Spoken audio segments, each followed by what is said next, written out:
నంద్యాల జిల్లా ఆళ్లగడ్డ నియోజకవర్గంలో ఎమ్మెల్యే భూమా అఖిలప్రియ పర్యటించారు. పేదలకు మెరుగైన వైద్య సేవలు అందించాలనే లక్ష్యంతో 8 కోట్ల రూపాయలతో నిర్మించిన 50 పడకల ప్రభుత్వ ఆసుపత్రి నూతన భవనాన్ని ఎమ్మెల్యే జిల్లా కలెక్టర్ రాజకుమారి గినియాలను ప్రారంభించారు. కూటమి ప్రభుత్వం అధికారంలోకి వచ్చిన వెంటనే ఈ ఆసుపత్రి నిర్మాణం పూర్తి చేసిందని అఖిలప్రియ తెలిపారు. స్థానికంగానే మెరుగైన వైద్య సేవలు అందుతాయని, త్వరలో ఆళ్లగడ్డలో ఒక ట్రామా సెంటర్ నిర్మాణానికి కృషి చేస్తానని ఆమె హామీనిచ్చారు. భూమా శోభా నాగిరెడ్డి జయంతి సందర్భంగా ప్రారంభించడం సంతోషంగా ఉందన్నారు. అందరికి కూడా తెలుసు, ఫెసిలిటీస్ ద్వారా కావచ్చు, లేకపోతే స్టాఫ్ కావచ్చు, అన్ని విధాలుగా ఆపరేషన్ చేసేదానికి కావచ్చు. ఈరోజు బిల్డింగ్ చూస్తే లోపల చాలా బ్రహ్మాండంగా ఉంది. కలెక్టర్ గారు కూడా చాలా బాగా కట్టడమే కాకుండా చాలా స్పేషియస్గా ఉంది. ఎవరైనా పేషెంట్ లోపలికి వచ్చినప్పుడు కూడా చాలా ఇబ్బంది లేకుండా అన్ని ఫెసిలిటీస్ ఉండేటట్టుగా ప్లాన్ చేసి కట్టారని చెప్పి కలెక్టర్ గారు కూడా మెచ్చుకోవడం జరిగింది. మీ అందరూ కూడా తెలియాల్సింది ఏంటంటే, కాంట్రాక్టరు ఈ బిల్డింగ్ కట్టడం అంటే కొత్త కాంట్రాక్టర్ బిల్డింగ్ అప్పచెప్పింది జూలైలో.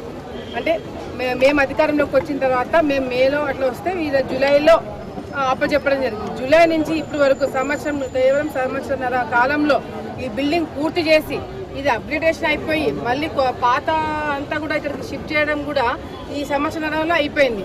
ఇదే గతంలో వాళ్ళు చేసింటే, వైసీపీ నాయకులు చేసింటే ఈ పార్టీకి ఇది రన్నింగ్లోకి వచ్చేది. కానీ వాళ్ళు చేయలేకపోయినారు.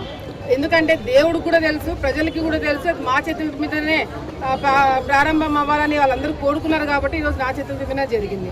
అది కూడా ఈరోజు శోభా నాగిరెడ్డి గారి జయంతి రోజు మా అమ్మ కోరిక 30 పడకల నుంచి 50 పడకలు, తొందరలోనే 50 పడకల నుంచి 100 పడకల హాస్పిటల్ ఆళ్లగడ్డకి తీసుకొచ్చే బాధ్యత మేము తీసుకుంటామని చెప్పి మరొకసారి తెలియజేసుకుంటూ, ఈరోజు ఈ బిల్డింగ్ అంతా టైంకి పూర్తి అవ్వడానికి కారణమైన కాంట్రాక్టర్ కావచ్చు, ఇంజనీరింగ్ డిపార్ట్మెంట్ కావచ్చు, డాక్టర్స్ అందరు కావచ్చు, ఇక్కడున్న స్టాఫ్ కావచ్చు, ప్రతి ఒక్కరు కూడా ఈరోజు కష్టపడి ఈ విధంగా ఉండాలి, ఇట్లా ఉండాలి అని దగ్గరుండి డాక్టర్లు ఈ బిల్డింగ్ పూర్తి చేయించుకోవడం జరిగింది. సో కాంట్రాక్టర్ దగ్గర నుంచి, ఇంజనీరింగ్ స్టాఫ్ దగ్గర నుంచి, మెడికల్ టీం దగ్గర వరకు ప్రతి ఒక్కరికి ఇది మా కష్టం కాదు. వీళ్ళందరూ ఈరోజు దృష్టి పెట్టి చేయడం వల్లనే ఇది కంప్లీట్ అయితే వాళ్ళందరూ కూడా నేను ప్రత్యేకమైన ధన్యవాదాలు తెలియజేసుకుంటూ, ప్రజలందరూ కూడా ఇక్కడ ఉన్న ఇప్పుడు ఈ కార్యక్రమాలన్నీ కూడా ఇక్కడ జరుగుతున్నవన్నీ కూడా మేడం గారు